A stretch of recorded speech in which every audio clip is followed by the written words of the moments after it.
Welcome to NAT. Tonight in our program we have Harry Malos. Harry Malos is a businessman, but as well as a counsellor. And it is a question how a successful businessman ends up being a counsellor, really people's person.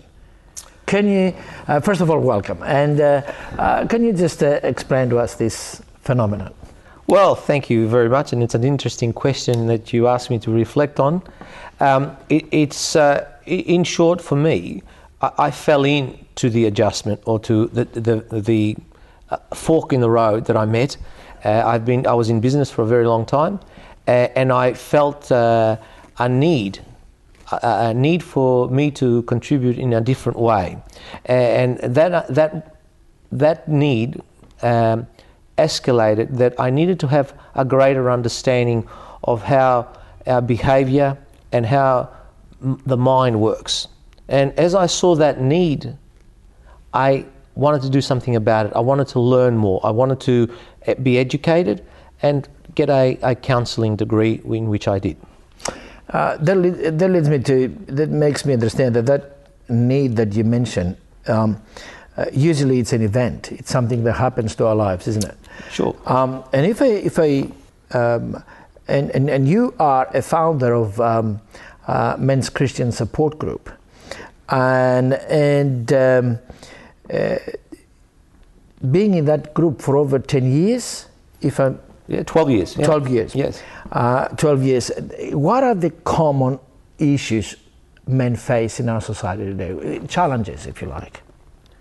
Yeah. Look, generally, a men have three fears that that affect them the most. The fear of being lonely. Yes. The fear of having what they've built crumble.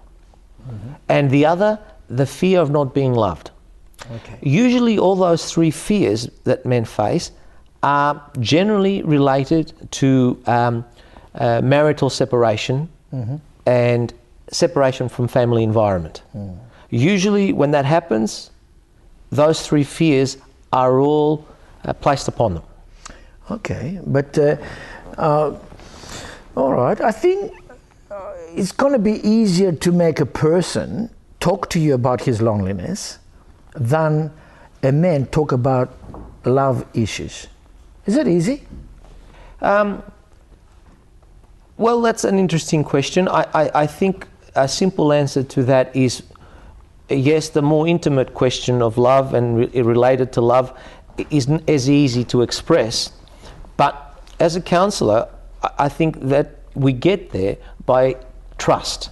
When someone trusts you, then they are quite open to discuss even more sensitive issues, such as their personal life and love. Because I think the average person is not easy to, to my perception, just to open up, especially males. Yes. We want to, yes. It's not that males do not love, but I believe the average person really hides that part of his life, yes. Even though he acts according to that sometimes. Yes. But yes. How do you unpack that one? How do you open that up?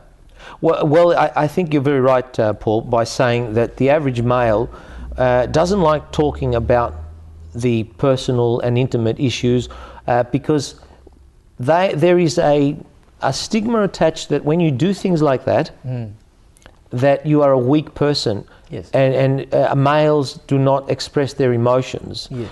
Or males don't want to be seen crying. Now, you mentioned the men's group.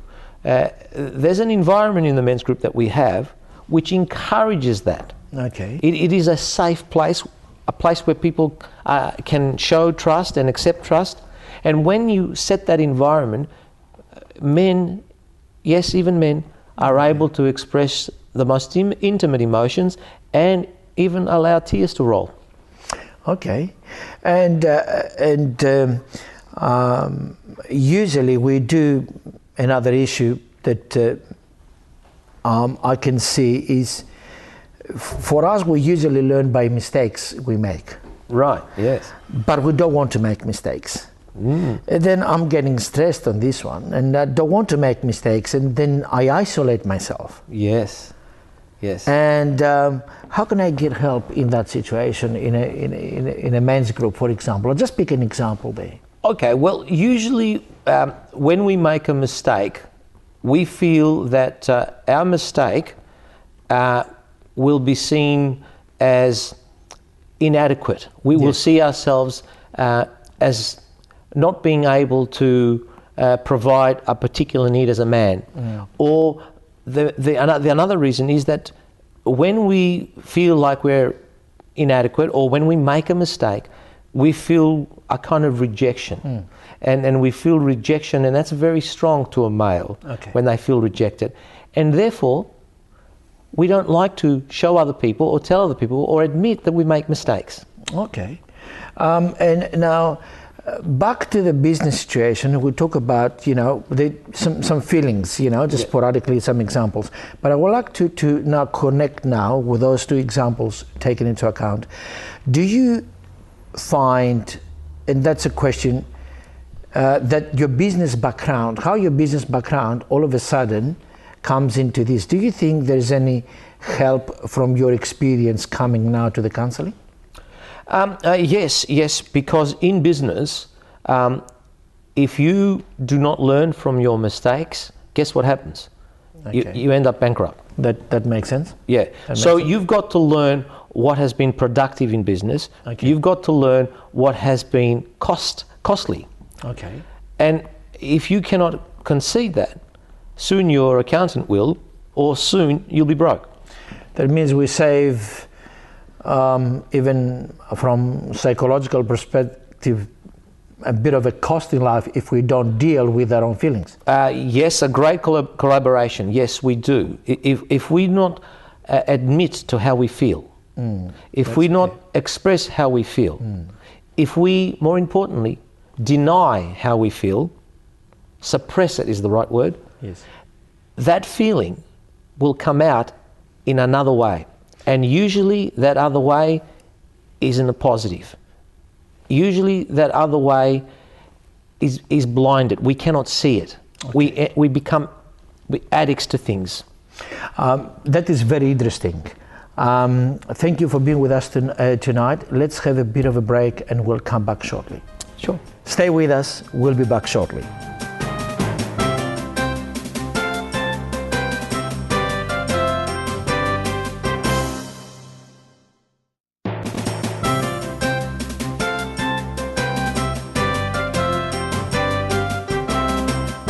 Welcome back, and now we'll continue the interview with Harry Malos. Harry, you've touched the point before that there is a danger that not facing my own emotions when something happens, that might end up in addiction. Do you think the system today we have in society, we go to a court situation, or do you think the system helps men in particular, talking about this sort of side of society, to face our own issues when we face a separation, for example? And that can cause quite a bit of grief. I can presume that. And can you sort of elaborate as an example a separation? How the society, the court can help or not help for me not to fall into any dangerous situation? Sure. Well, my feelings are, Paul, that the family court system can never be perfect. Whatever position they stand, it will advantage a certain person and disadvantage the other. What I do believe, however, that can be improved is the support that it gives to both parties in situations where there's family breakdown. I think there's more need in supporting people, more so than actually creating laws to get it right. Okay, talking about then the support, can you then specify your answer to the example of separation as we talk about that? What sort of stages I will go through? Then something main one, I suppose, a main one. So, and how can I get help or support in a men's group situation? Well, one of the first symptoms in separation is anger and frustration. Parties feel that they got the raw end of the deal, that they've been pushed aside, it wasn't their fault. So generally with men, the first symptom is frustration and anger. Now, how support can help this is by validating the person and saying, I hear you're angry, tell me your story. Let him or her express their frustration. That is what support does. That means at first stage, there is a comfort in my situation of separation to express the way I feel. Yes. Or the separation itself, or event, or my feelings, or both.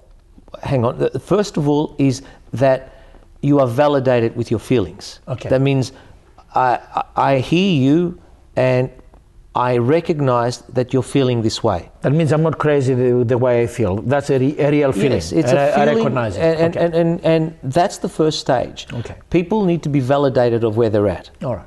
And that is the most dangerous, because if they do not get validated, regardless whether they are right or wrong, they need to be validated. Okay. Yeah. Then means, yes, I've got the reassurance I'm not crazy. The situation is difficult. Yes, yes. And then I'm able to sort of to face it. Yes, yes. With some sort of logical conclusions. Yes, it helps me, isn't it? Yes, of course it does. And then, okay, the first is the frustration. Then what happens?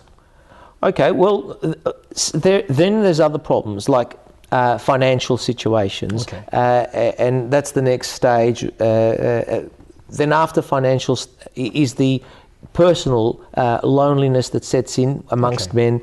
So it goes from frustration and anger to financial issues and confusion, and the final stage is how do I deal now with my life as far as loneliness, and I don't have the social backing as what I had in a family environment. Okay.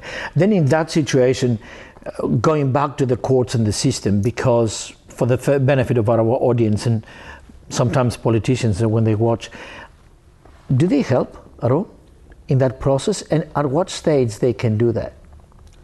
Well, because they come at the end of the court, yes, and they need to make a decision at the end of the day for some sort of issues, isn't it? Exactly. So the law is there, and because we can see a lot of violence. That's what I'm getting at. Yeah. And is it justifiable, the violence? Is it the system that is wrong? Yes. Is it something that we can correct in the system instead of having those bad news all the time? Well, yes, again, and I don't want to lay a heavy hand on lawyers and so on that are able to stretch people's emotions for their own benefit in order to substantiate their fees. Okay. I don't want to go into that subject because but that is real, though. It is real, and it does occur. Yeah. But I think at the end of the day, the family law system suggests to you, try and work it out. If you can't work it out, we'll make the decision, and normally that decision you might not like. So encourage to work it out.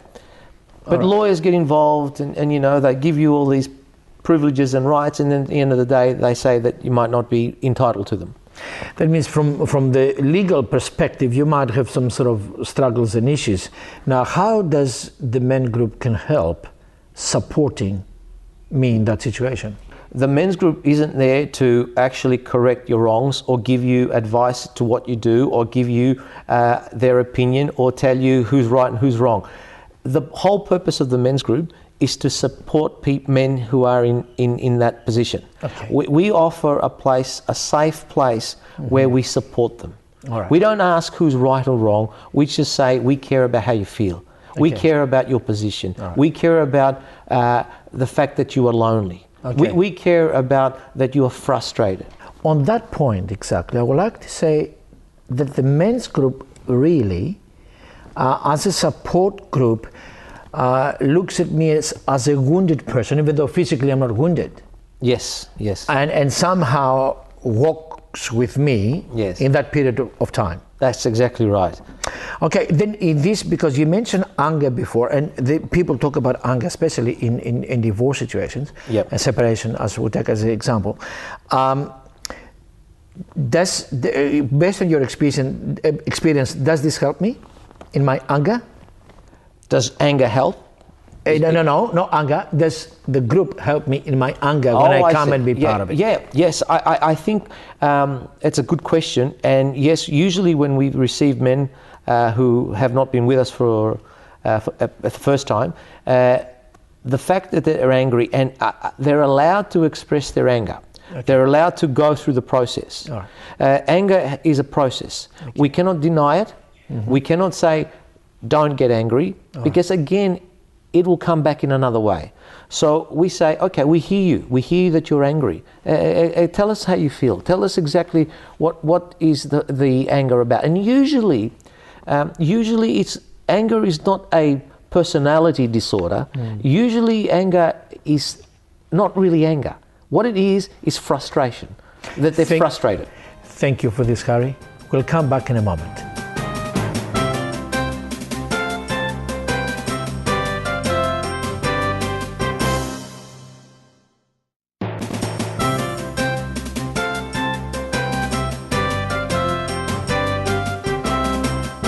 Welcome back with our discussion with Harry Malos. Harry, just to continue on with the anger management, how men are receptive to get help when they are in that situation, when they are angry because things did not go their way, for one way or another? Yeah. Well, yes, they're not as receptive as we would like them to begin with. They fear that they don't need to justify their anger because they fear that it's justified itself. Oh.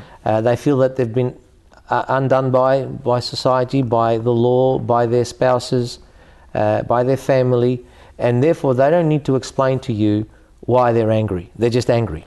So there is a slight difficulty in actually coming in for support.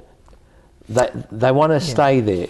Do they feel that they keeping anger, they keep the control of themselves as well? Yes, very good point. Very good point. That anger helps them to keep control of the situation. Okay.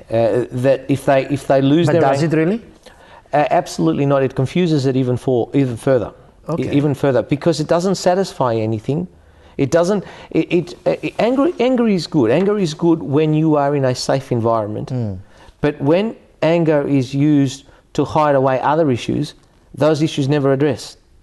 You never address them. Okay. But talking about those situations, is there any space for men to tolerate more? Do they need to do that? Do they need to forgive more? Can they postpone wrath easily? How do they get into this area of positive reaction instead of being angry? Okay, usually the steps, unfortunately, are not that good, because usually they need to really fall hard before they say, I've tried everything. I've tried through anger. I've tried through defending myself, and I tried all these other things. But all it seems to happen is negative feelings towards me, and I'm in a deeper hole than what I was before. Usually, and it's unfortunate that I say that is the time when men in general admit, hang on, I've tried this way, I need another approach. That means the experience in itself, the negative experience is what guides men to look the positive response to anger. Yeah, a prolonged negative experience. Okay. Right. Because when we say prolonged, in a separation situation, as we picked that example tonight, how long do you think is going to take for a person, an average person, to sort of? That's a very difficult question. It all depends on the individual. Okay. Some people react more quicker than others. Others are more difficult to learn. And is it dependent on their will, I suppose, as well, isn't it? How much they really want to. Yeah, I think it depends on the culture as well. Okay. You know, a European culture is different to Anglo-Saxon culture, and they've been brought up differently. Okay. They've been brought up that men don't make mistakes, and it's okay for men to be continuously angry, because it kind of validates their gender. And you unpacked for us quite a few things tonight, and we thank you for that. Now I'll touch a different topic here. The group is called Men's Christian Support Group. the word Christian, is it because of the religion? Do you think that is the... Well, I wouldn't like to call it religion, because religion, you automatically think that there's a set of rules that we need to abide by. Okay. And the men's group isn't about that. It's more about values. All right. We have Christian values, and we don't hide the fact, but we don't have rules. We don't say that unless you reach a certain stage, you can't come into the men's group. That's Okay. where religion is different to coming into a group that has values. Okay, don't you think though, I'll touch religion topic now, don't you think Christ said that God doesn't like divorce? Yes. But you need to deal with somebody who's divorced now, going through divorce. Yes. How do you comfort that person when you call yourself Christian and all of a sudden Christ doesn't like divorce? God doesn't like it. Yeah. Yeah, well, generally God doesn't like sin, but it doesn't mean that he doesn't want you to help the person who's in sin. That means in this case, God forgives me on that. Absolutely, God forgives continuously. And if we understand that theory, the better life will be, because we don't have to go by certain rules that you called religion before. Our men's group is not based on religion. Okay, because even myself, I'm inclined to support the Christian view of this, and especially when Christ found that incredible power to forgive his enemies. That's right. And that is an ultimate sort of situation. Do you think it's possible for us as men to reach that point, to say, I forgive my enemies? Yeah. Well, that's a very interesting question again, Paul, that you raise. It all comes down to self-awareness. Okay. When you are aware that you have made mistakes as well, when you are aware that you would like to be forgiven for the mistakes you've made, perhaps you're in a better position to forgive others as well. All right. These are some of the values that Christian faith bring, as opposed to what religion brings. All right. Okay, because religion is really a bunch of rules together. That's the perception we get. Exactly. Harry, thank you for being with us in this subject, which is not easy. And we, I think, found out more things, and we have packed more things. And you've been practical in our discussion tonight. We appreciate, and I hope we're going to see you again. To our viewers, thank you for being with us. And hopefully we're going to see you soon again next week.